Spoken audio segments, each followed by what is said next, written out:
This shit is wild. Before I get started, my name is Stephanie. I'm a certified dog trainer, canine behaviorist, and canine nutritionist. So Dr. Judy Morgan just posted this up today, and she's one of my most favorite professionals to follow. She's a holistic veterinarian, very knowledgeable. Go follow her on social media. She put this out today. She's talking about a Facebook group called Saving Pets One Pet at a Time. And in the Facebook group, I'm sure they talk about all kinds of different stuff.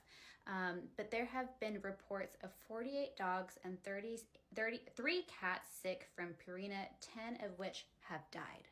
Ever since she posted this a little bit earlier today, that group is blowing up. Of course, I went in there and I joined it. Every 5 seconds, there's a new person saying, I've been feeding Purina Pro Plan. My dog isn't sick, but I'm worried. Or people are on there saying a whole types of variety of different things. Save yourself the headache, though. I would not go join the group right now. It's a little bit of a madhouse, but it's very interesting stuff because as a educated, I like to consider myself educated. I have 2 different certifications in canine nutrition. I have never liked Purina Pro Plan, and so many people have their dogs on it because we are being taught and fed the bullshit that it's a good brand. It's a major brand that has a lot of money behind it. They can definitely do a ton of advertising, be giving away free bags at big events. They sponsor a lot of sporting events.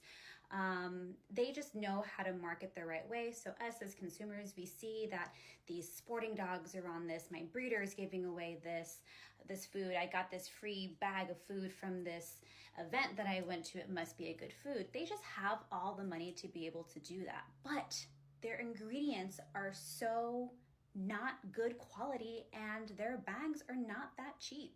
So every time I review a food for you guys, I put it in a master spreadsheet, and I want to show you how Purina, the 1, 2, 3, 4 of them that I have looked into, how they rank. So here we see that we're looking at Purina. Here is which recipe we're looking at. Next, let's take a look at the ingredients. Notice that there's lots of red ingredients. These are going to be low quality, not good nutrition. Green is good, and notice that we don't have very many green. And yellow, and unfortunately, is going to be the things that I don't love, but unfortunately has to be in kibble. For example, this beef fat, every single kibble has some sort of fat sprayed onto it for palatability. I understand that we do have to have a lot of different grains in a kibble so that we can hold its shape. So I like to see whole, at least, not things that are like processed into different things. So there's a difference between the reds and the yellows, but even still with that, I mean, I don't love to see some yellows in there. Another thing that we're going to be looking at is the protein content. I think that these protein contents could be higher. They're not terrible for a kibble, but they could be better in my opinion. And also, though, let's look at these carbs. I mean, they're going to be a little bit lower than some other places, some other kibbles, but 33 to 47% carbs versus your 28% protein. Your dog is eating more carbs than protein. That's not healthy for anybody. So because of the not so great protein content, high carb content, and the list of shit ass ingredients that are in here, I gave these guys an F. My favorite thing to break down for you guys is price per point. You guys are paying about, well, it's kind of all over the place, but high $2s to mid $3 per pound. That is a lot of money for not so great ingredients.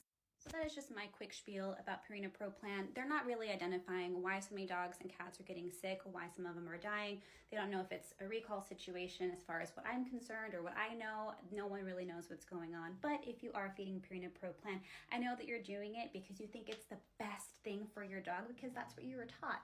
So I'm challenging you to take a look at your dog food bag, look at those ingredients, ask questions, and maybe consider that there's something better.